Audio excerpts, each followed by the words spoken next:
अस्मद्गुरुभ्यो नमः अस्मत्परमगुरुभ्यो नमः अस्मत्सर्वगुरुभ्यो नमः श्रीमते रामानुजाय नमः अस्मद्गुरुपरम्परायै नमो नमः। श्रीशैलेशदयापात्रं धीभक्त्यादिगुणार्णवं यतीन्द्रप्रवणं वन्दे रम्यजामातरं मुनिम्। यो नित्यमच्युतपदाम्बुजयुग्मरुक्मं व्यामोहदस्तरितराणि तृणाय मेने अस्मद्गुरोर्भगवतोऽस्य दयैकसिन्धोः रामानुजस्य चरणौ शरणं प्रपद्ये। कूजन्तं राम रामेति मधुरं मधुराक्षरम् आरुह्य कविताशाखां वन्दे वाल्मीकिकोकिलम्। वाल्मीकेर्मुनिसिंहस्य कवितावनचारिणः शृण्वन् रामकथानादं को न याति पराङ्गतिम्। यः पिबन् सततं रामचरितामृतसागरम् अतृप्तस्तं मुनिं वन्दे प्राचेतसमकल्मषम्। गोष्पदीकृतवाराशिं मशकीकृतराक्षसम् रामायणमहामाला रत्नं वन्दे लीलात्मजम्। अञ्जनानन्दनं वीरं जानकीशोकनाशनम् कपीशमक्षहन्तारं वन्दे लङ्काभयङ्करम्। मनोजवं मारुततुल्यवेगं जितेन्द्रियं बुद्धिमतां वरिष्ठं वातात्मजं वानरयूथमुख्यं श्रीरामदूतं शिरसा नमामि। उल्लङ्घ्य सिन्धोः सलिलं सलीलं जनकात्मजायाः आदाय तेनैव ददाह लङ्कां। नमामि तं प्राञ्जलिराञ्जनेयम् आञ्जनेयमतिपाटलाननं काञ्चनाद्रिकमनीयविग्रहम् पारिजाततरुमूलवासिनं भावयामि पवमाननन्दनम्। यत्र यत्र रघुनाथकीर्तनं तत्र तत्र कृतमस्तकाञ्जलिं बाष्पवारि परिपूर्णलोचनं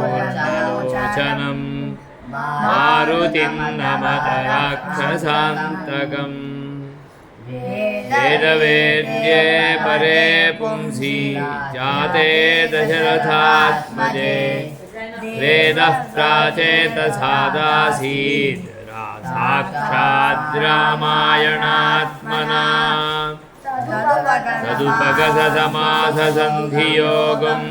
सममधुरोपनतार्थवाक्यबद्धम् रघुवरचरितं मुनिप्रणीतम् दशशिरसश्च वधं निशामयध्वम्। श्रीराघवं दशरथात्मजमप्रमेयं सीतापतिं रघुकुलान्वयरत्नदीपम्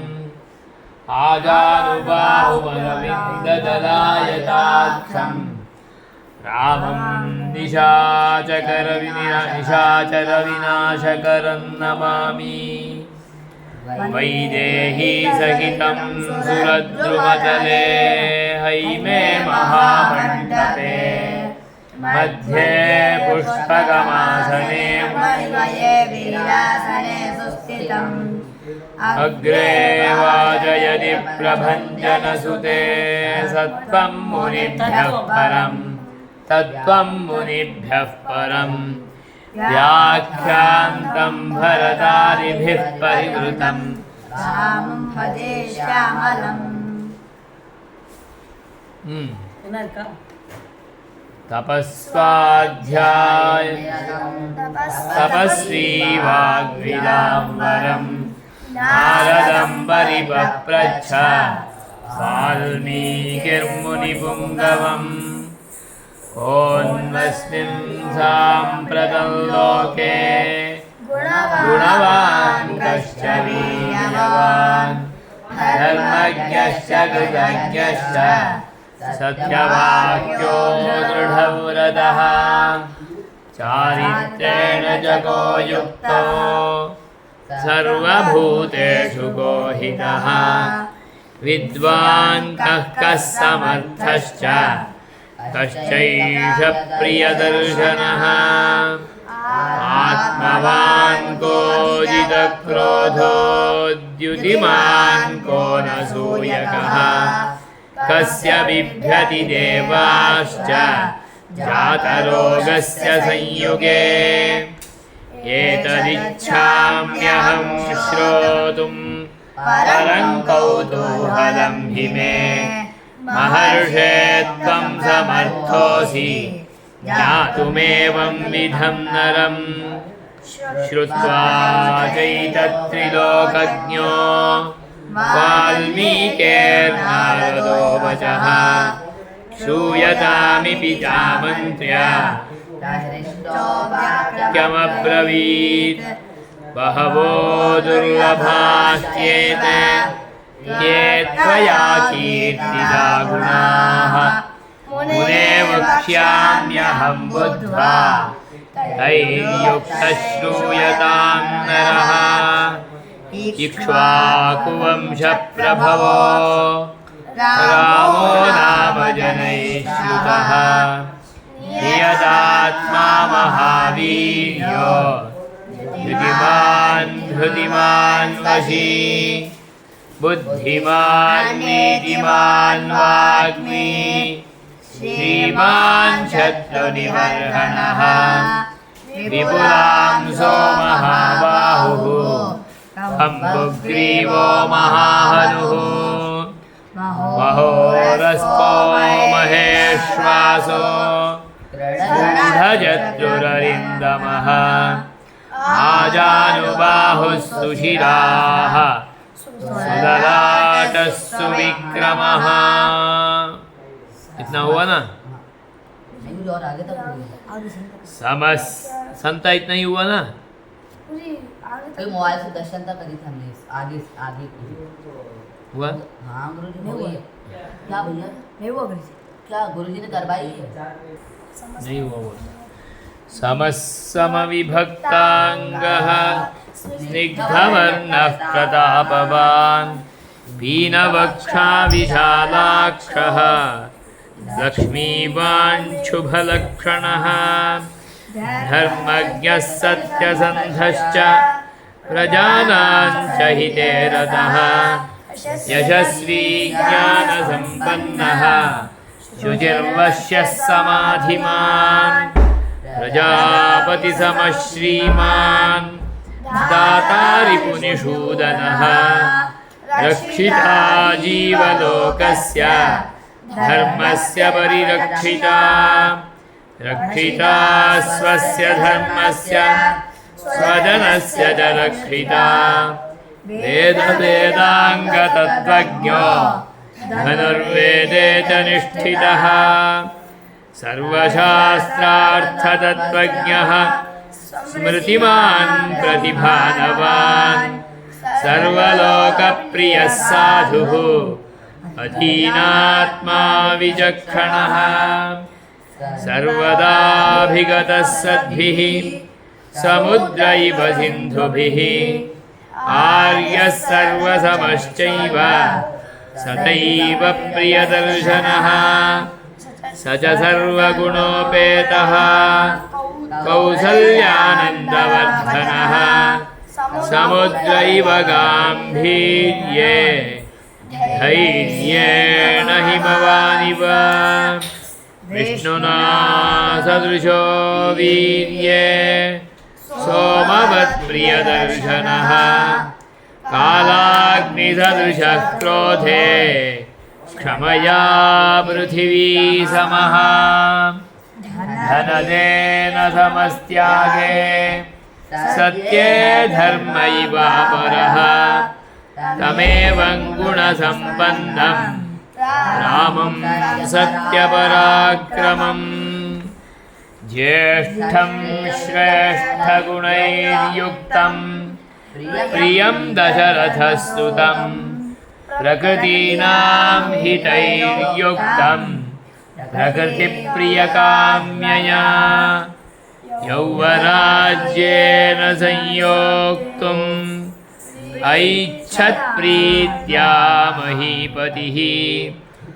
तस्याभिषेकसंहारान् दृष्ट्वा भार्याथ कैकेयी पूर्वं दत्तवरा देवी वरमेकमयाचत विवासनं च रामस्य भरतस्याभिषेचनम् स सत्यवचनाद् राजा धर्मपाशेन संयुतः विवासयामास सुतं रामं दशरथः प्रियं स जगामवने वीरः प्रतिज्ञामनुपालयन् पितुर्वचननिर्देशात् कैकेय्याः प्रियकारणात् तं व्रजन्तं प्रियो भ्राता लक्ष्मणोऽनुजगामः स्नेहाद्विनयसम्पन्नः सुमित्रानन्दवर्धनः भ्रातरं दयितो भ्रातुः सौभ्रात्रमनुदर्शयन् रामस्य दयिता भार्या नित्यं प्राणसमाहिता जनकस्य कुले जाता देवमायेव निर्मिता सर्वलक्षणसम्पन्ना नारीणामुत्तमावधूः सीताप्यनुगता रामं शशिनं रोहिणी यथा पौरैरनुगतो दूरं मित्रा दशरथेन च शृङ्गिबेरपुरे सूतं गङ्गाकूले व्यसर्जयत् गुहमासाद्य धर्मात्मा निषादाधिपतिं प्रियं गुहेन सहितो रामो लक्ष्मणेन च सीतया देवनेन वनं गत्वा नदीस्तीर्त्वा बहूदकाः चित्रकूटमनुप्राप्य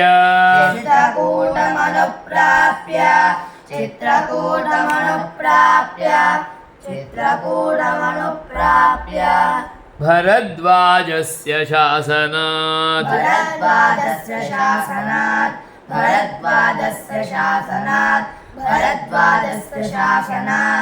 चित्रकूटमनुप्राप्य भरद्वाजस्य शासनात्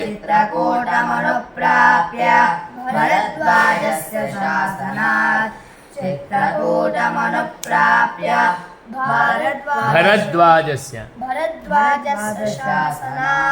रम्यमावसथं कृत्वा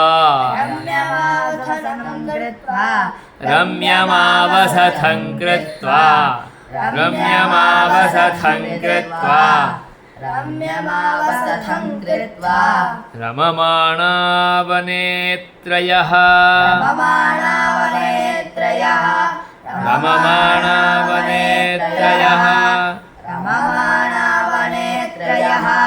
रम्यमावसथं कृत्वा रममाणा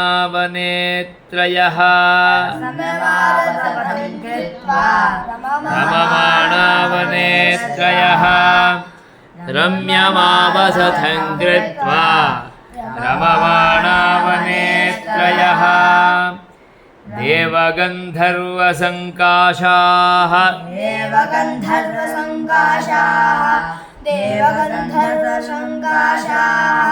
देवगन्धर्वसङ्काशाः तत्र ते न्यवसन् सुखम् तत्र ते निवसनं सुखम् तत्र ते न्यवसन् सुखम् तत्र ते न्यवसन् सुखम् देवगन्धर्वसङ्काशाः तत्र ते न्यवसन् सुखम् देवगन्धर्वसङ्काशाः तत्र ते न्यवसन् सुखम् देवगन्धर्वसङ्काशाः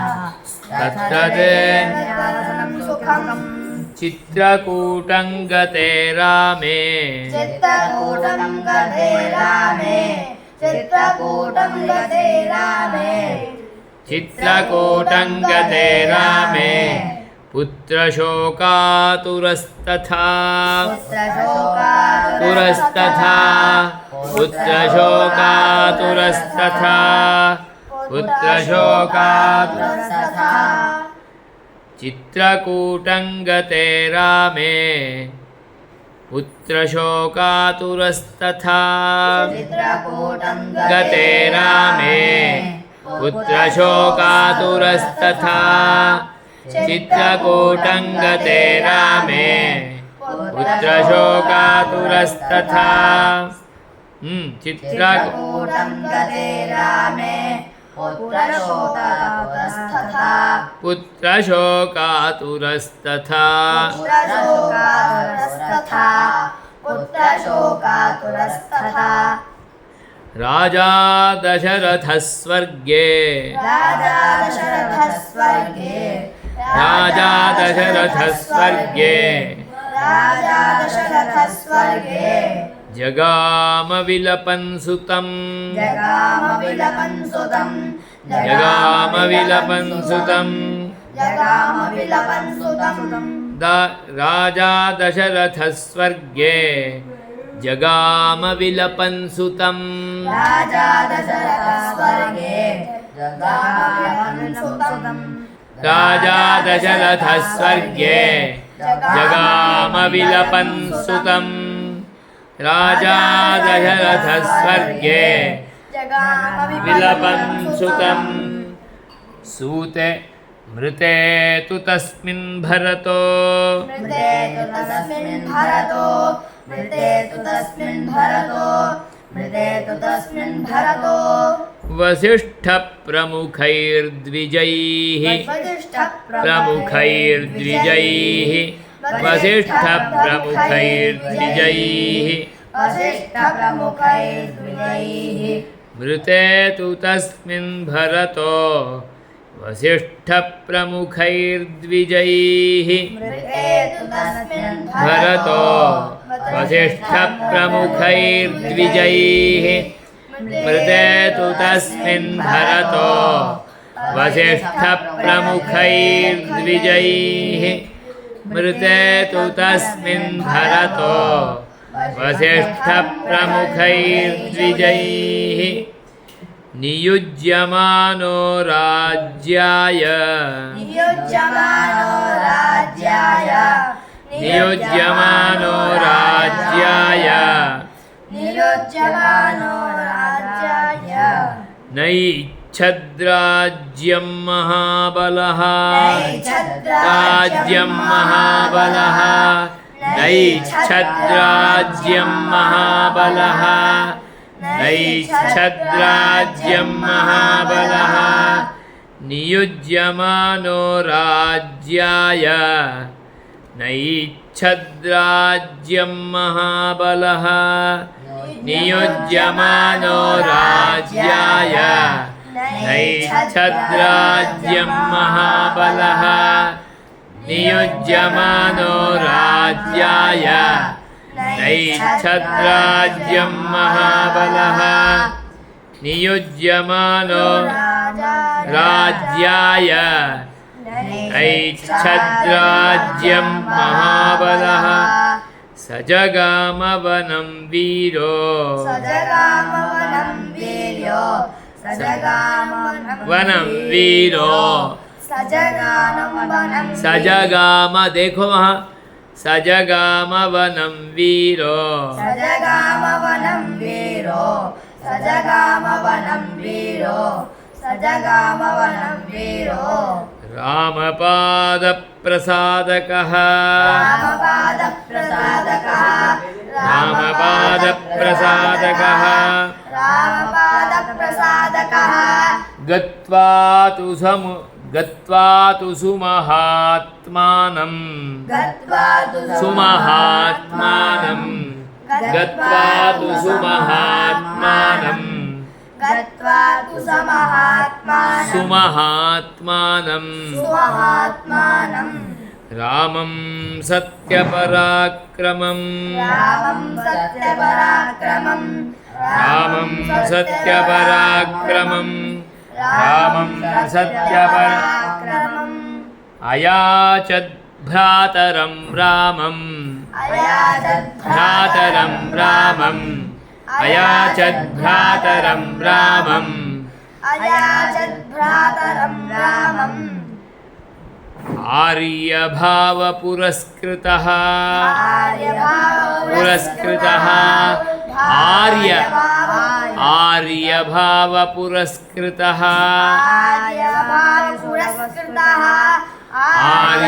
आर्यभावपुरस्कृतः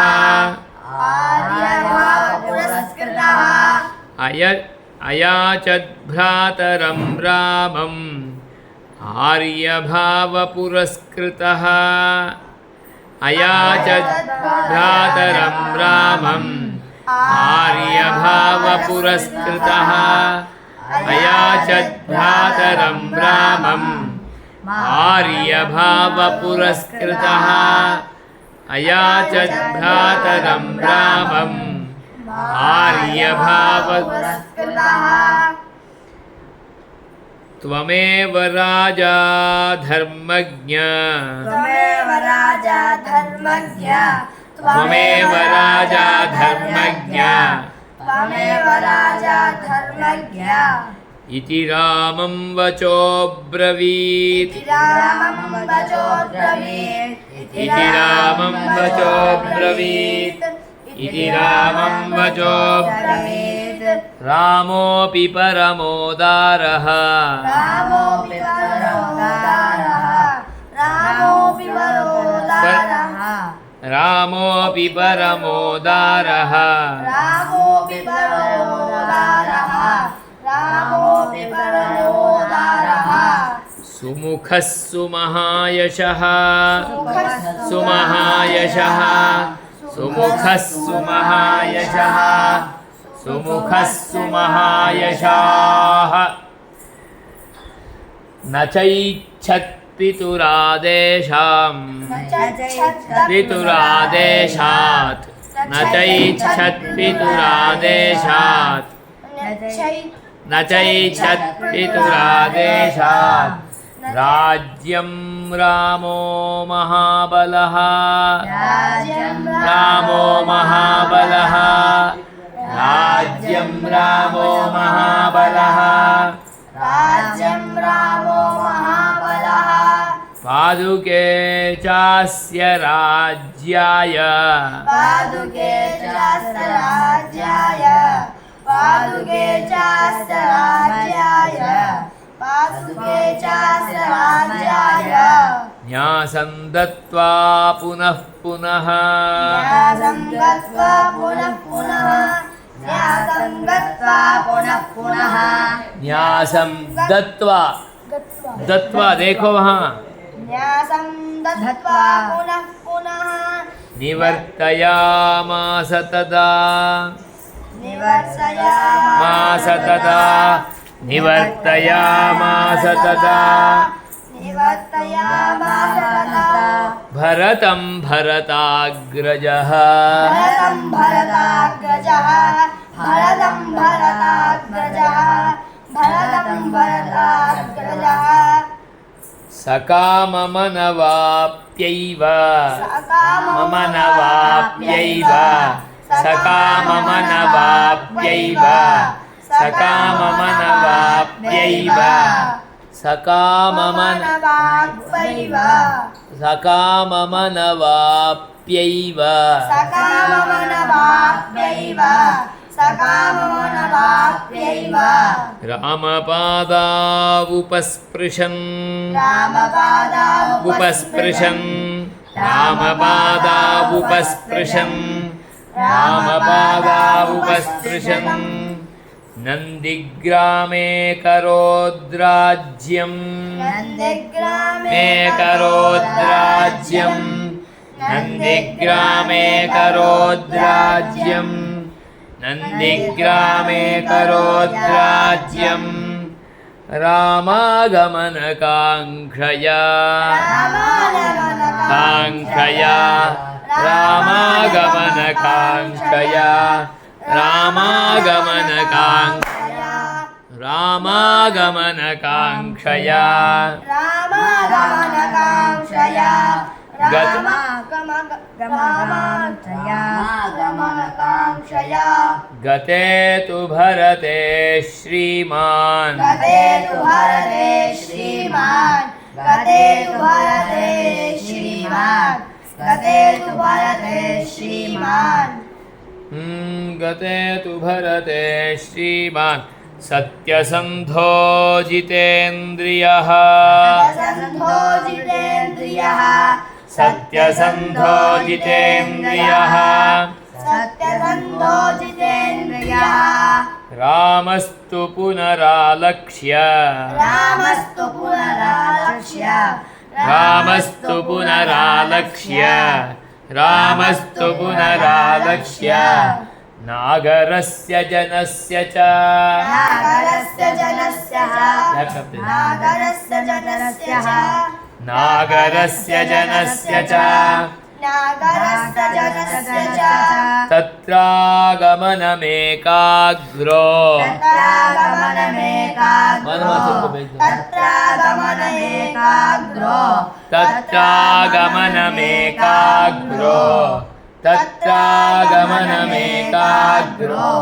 दण्डकान् प्रविवेशः दण्डकान् प्रविवेशः दण्डकान् प्रविवेशः दण्डकान् प्रविवेशः